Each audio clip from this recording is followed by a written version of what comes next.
Okay, this is actually a video I'm pretty excited to put out. So this year, I am currently traveling through Europe. This is just because kind of the opportunity that I got allowed me like a visa that works basically throughout Europe. So that's why I'm seeing all of Europe. I've seen a bit of Latin America in the past, but I also am very interested in travel.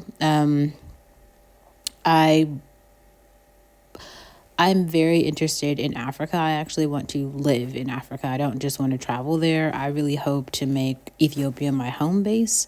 So next year, I want to do it's going to be a 3-month travel trip through East Africa.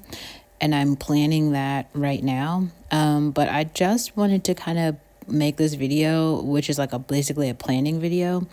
The reason I can make this video now is because there's all these things I didn't know before that I know now. So we can kind of start talking about like the countries in East Africa. Hold on, let me pull up my slide. So the countries in East Africa I plan to travel to are Burundi, Comoros, Djibouti, Eritrea, Ethiopia, Kenya, Madagascar, Malawi, Mauritius, Mozambique, Rwanda, Seychelles, Somalia, South Sudan, Tanzania, Uganda, Zambia, and Zimbabwe. You won't actually see this in the planning itinerary that I have thus far, but I only have like I think half of these in the next slide deck. But even that, I want to like bring you guys with me through that so you can kind of see some of my planning process. Sorry, I have all of these things in like different places. So I have to like open them up and then look at them to be able to describe to you what I have. So the first column here you see is a start country. So the column is like I know this is moving kind of fast, but I'm starting in Germany, going from Germany to Ethiopia, Ethiopia to Kenya, Kenya to Tanzania, Tanzania to Uganda, Uganda to Rwanda, Rwanda to Burundi, Burundi to South Sudan, South Sudan to Somalia, Somalia to Djibouti, and Djibouti to Eritrea. And that's where this trip so far ends. I also made a list of all the visa requirements. All of these countries are going to require visas, and all of these countries require yellow fever. Don't believe right now I have yellow fever vaccination, so I'm going to have to go get that. The next column that you see it says flight in euro at the top.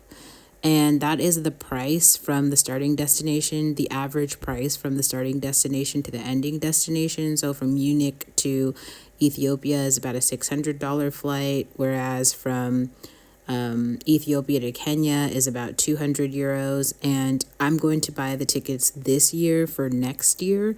So this should be about the average price. And I'll also take you guys with me so you can like literally watch me buying the flights. I'm going to stay in each of these countries for about 7 days.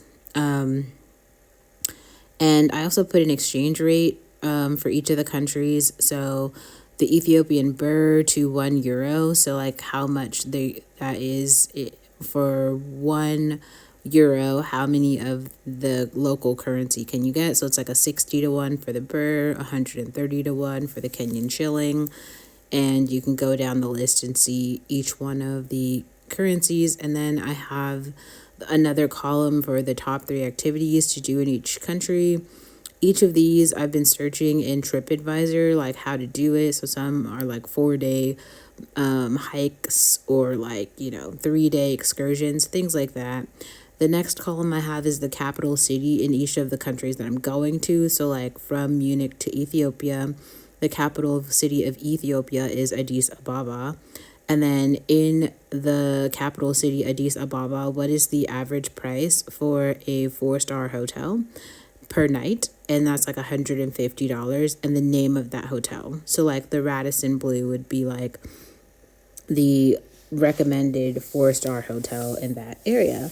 So this entire trip, it looks like is going to cost me about $12,000 right now if I choose to stay in a 4-star hotel. And I actually get tickets at that price, but that does not include any of the cost for any of those excursions. And it's looking like probably the average excursion is going to be between $100 and $200. And you see how many of them, there are 3 of them for each trip. That's also not including like food and like other transit costs like buses or taxis or things like that. So I'll also have to pay for those things. There might be like deposits or something at the hotels, so I'm gonna have to pay for all of that as well. But luckily, like this year I am working, so this is how like planning a year out works. I can use this year to plan and then next year actually go.